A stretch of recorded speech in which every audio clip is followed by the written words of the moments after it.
mid-90s, the hottest game genre on the PlayStation outside of RPGs was survival horror. In the midst of the Resident Evil craze, many of us put so much time into these games, we ended up becoming desensitized to its gruesome zombies and unsettling atmosphere. Itching for new horror experiences, some gamers stumbled across a game called Clock Tower. It was hard to not be charmed by its 2D graphics, and the unarmed protagonist and relentless scissor-wielding stalker presented an entirely different challenge than games like Resident Evil.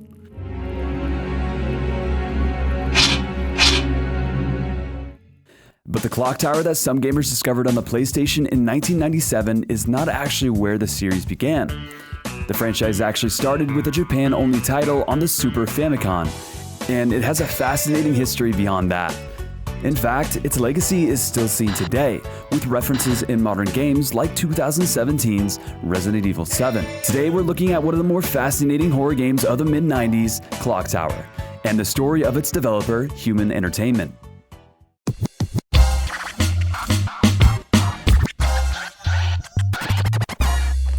TapTap.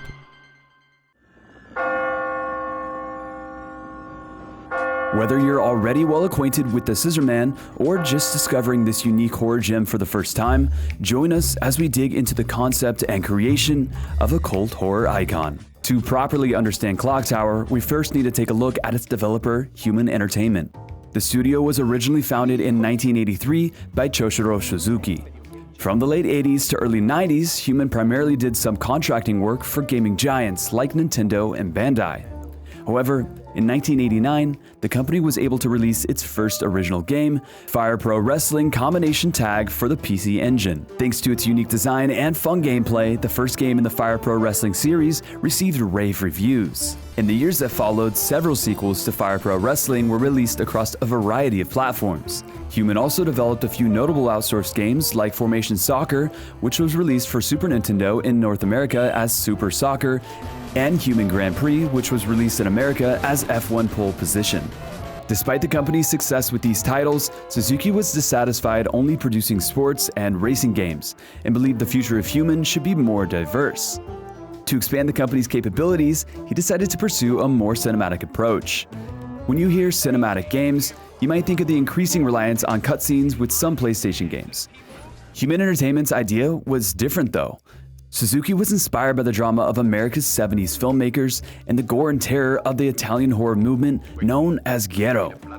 One great early example of this shift in direction is Human Entertainment's The Fireman, an action game released for the Super Nintendo in Japan in 1994 and in Europe and Australia in 1995, but which never made its way to North America. Unlike most action games of this genre, The Fireman wasn't focused on shooting enemies. Instead, the goal was to put out fires in a massive skyscraper while also taking time to rescue survivors along the way. It took gameplay in a direction that was just different enough to be notable. But 1995's Clock Tower would push the envelope even further. Though it first launched on the Super Famicom, Clock Tower was developed as a point-and-click adventure game with mouse control in mind. Set in Norway, the game's story centers around protagonist Jennifer Simpson, who grew up in an orphanage after her mother's passing and her father's disappearance. At the age of 14, Jennifer and her orphanage friends Laura, Anne, and Leto are all adopted by a family. Alongside their teacher Mary, the group visits their new adopted family at their home, a mansion nested in the mountains. A mansion that just happens to feature a distinctive, tall clock tower. As soon as Jennifer enters the mansion, she senses something is amiss. Proving this feeling right, her friends all go missing, one after the other. Searching the mansion, Jennifer pulls open a shower curtain in one of the bathrooms and a small scissor-wielding creature emerges from the water. Thus begins the game's bloody chase. For the rest of Clock Tower, players must guide Jennifer through perilous situations while also collecting items and working to uncover secrets hidden deep within the mansion. There's no doubt that Clock Tower was ahead of its time in many ways. Just look at some of its incredible scripted scenes.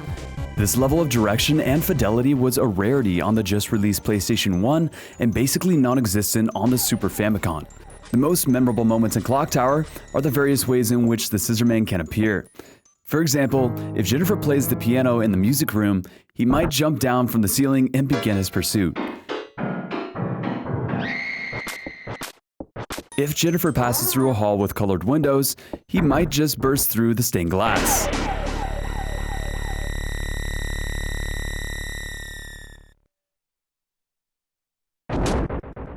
These and other shocking scenes were executed seamlessly in Clock Tower without loading screens. The game demonstrated a style of cinematic storytelling that many AAA games wouldn't adopt until much later. You might have noticed that the previous descriptions used a lot of can and might statements. Scissorman could appear at this area, or he might show up over here. That's because Clock Tower was ahead of its time in another way as well: its randomness. In addition to switching up where Scissorman shows his terrifying face, on each playthrough, Clock Tower could switch around the layout of rooms in the mansion and the location of items needed to solve puzzles. Which characters survived to the end was also based on a mix of random chance and player actions. While Clock Tower is relatively short, that makes replaying it easier. And each time you replay it, you're likely to see things change. New events, new endings, new gory deaths. The overall story remains the same, but each playthrough has its own surprises and challenges that make it worth experiencing more than once. Speaking of surprises, it's not just the non-player characters who could end up dead in Clock Tower. Jennifer can be killed in many different ways, up to and including in the game's ending. Aside from being killed by Scissorman, she can also be stabbed by her teacher, pecked to death by a parrot, or devoured by a ravenous monster, among other sinister outcomes. Sudden and unpredictable deaths can often be a source of frustration in games. However, Clock Tower made this process less painful with the help of its autosave feature. Yes, even in the original Super Famicom version of the game, it used autosaves rather than required players to manually save. Yet another way in which Clock Tower was ahead of its time. The autosave feature allowed players to immediately retry areas where they previously died, encouraging risk-taking and experimentation. Of course, this approach wasn't without its drawbacks.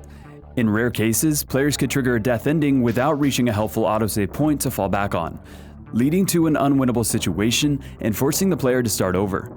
As a solution to this issue, the PlayStation version added manual saves while also keeping its original autosave system. Fun fact, in the Daughter DLC of Resident Evil 7, there's a homage to one of Jennifer's deaths in Clock Tower. While playing the DLC, players are tasked with helping Zoe escape from her mutated family. If she goes to the garage and attempts to drive away, her father will drag her out of the car and swiftly eliminate her. What? You up and leave us? Don't you want to meet your little sister? Now you're just being rude! Now!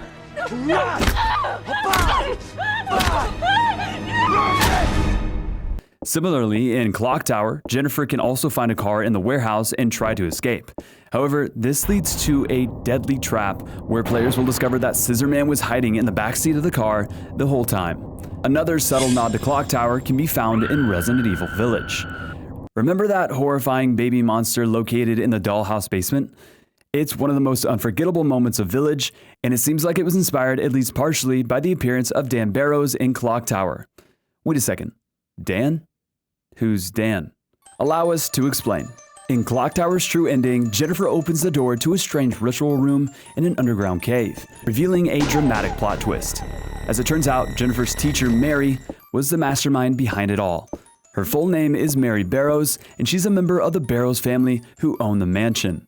Every generation of Barrows give birth to monstrous offspring, and Scissorman, aka Bobby Barrows, is one of the twins that Mary gave birth to. The other twin is the large, worm-like creature named Dan, who's kept in the underground cave. Depending on the actions taken before reaching this point, Jennifer will experience a number of different endings. In some, she meets a gruesome fate, while others see her use her wit to kill all three villains and survive. Players who encountered each of these varied endings may remember the very last name that shows up in the credits, the game's director, Ifumi Kono. Clock Tower was Kono's first original creation at Human Entertainment after having previously directed two of the company's F1 games. His inspiration for Clock Tower came from Phenomena, a 1985 Italian horror film from famed director Dario Argento.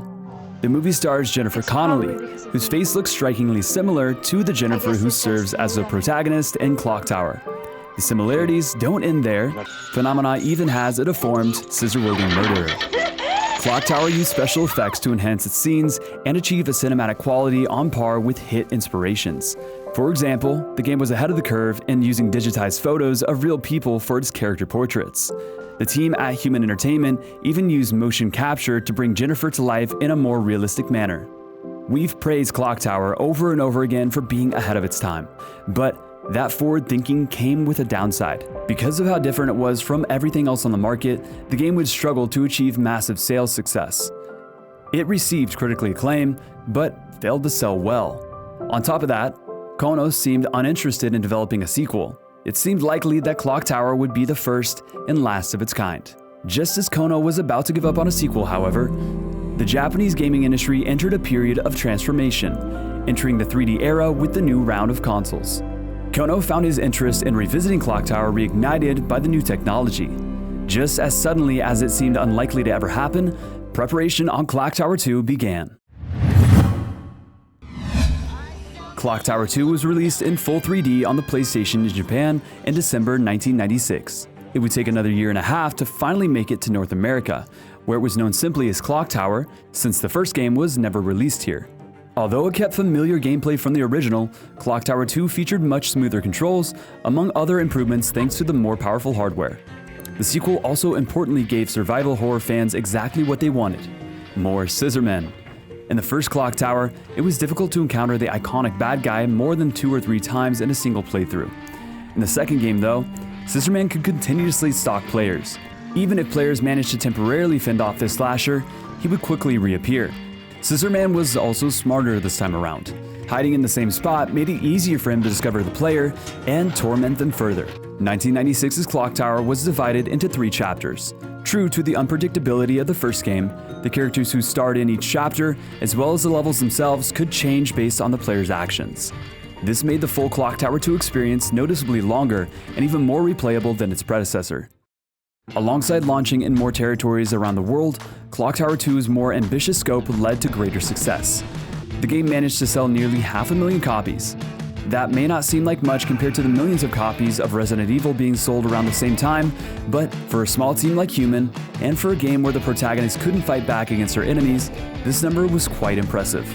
Despite this success, Kono moved away from being in charge of the development of Clock Tower games after the second. As he had expressed before, he simply wasn't as interested in making sequels.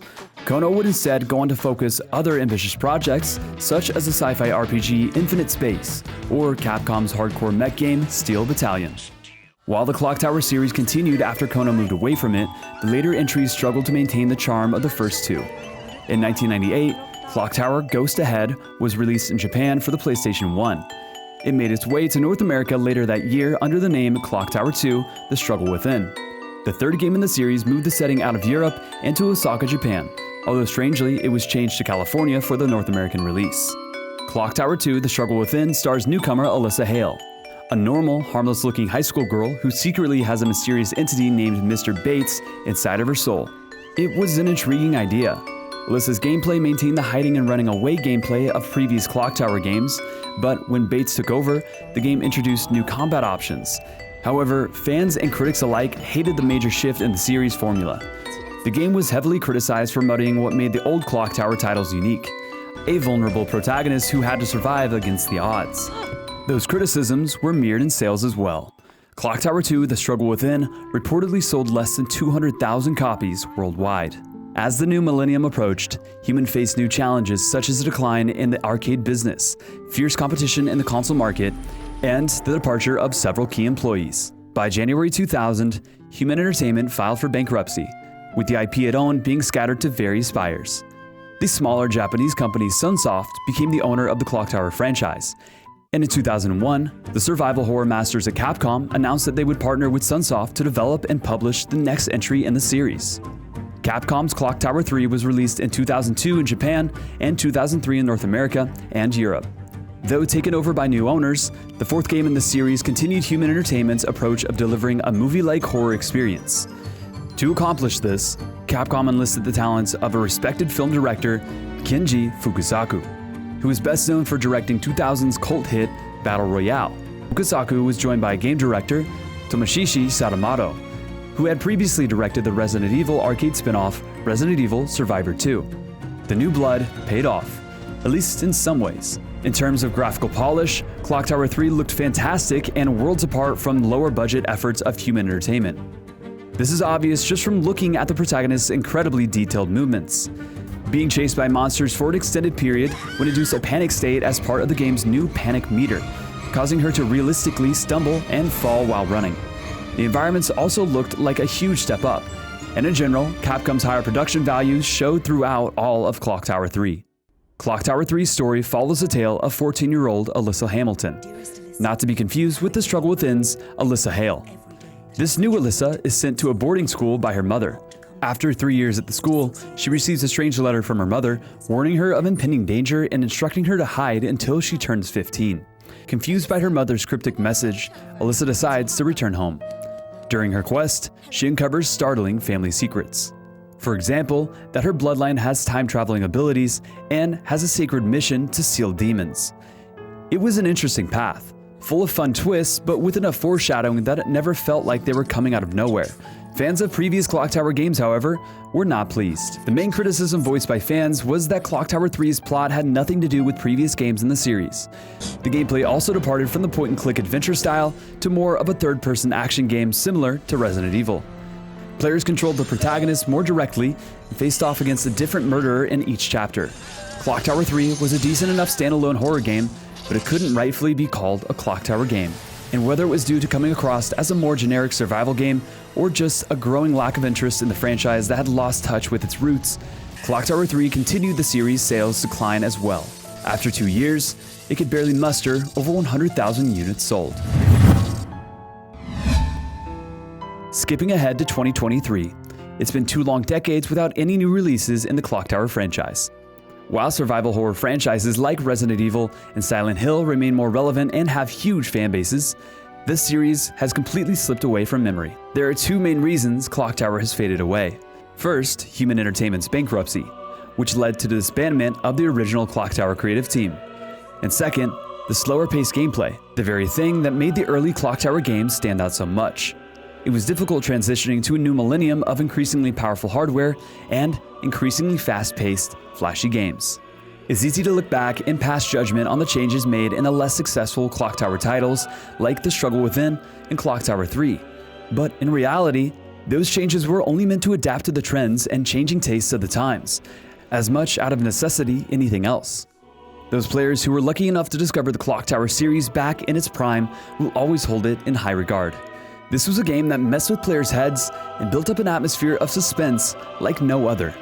It laid some of the earliest foundations for the survival horror genre, and it proved that sometimes making a player character powerless was just as exciting, or even more so, than giving them guns and ammunition to blow away enemies. But if you didn't discover Clock Tower way back then, all is not lost. Just this past summer, Limited Run Games announced that it's working with Capcom, Sunsoft, and retro developer WayForward to create a remaster of the original Super Famicom Clock Tower. This remaster will not only present a visually polished, modern way to enjoy this classic game, but it will be the first time it has ever been officially localized for Western audiences.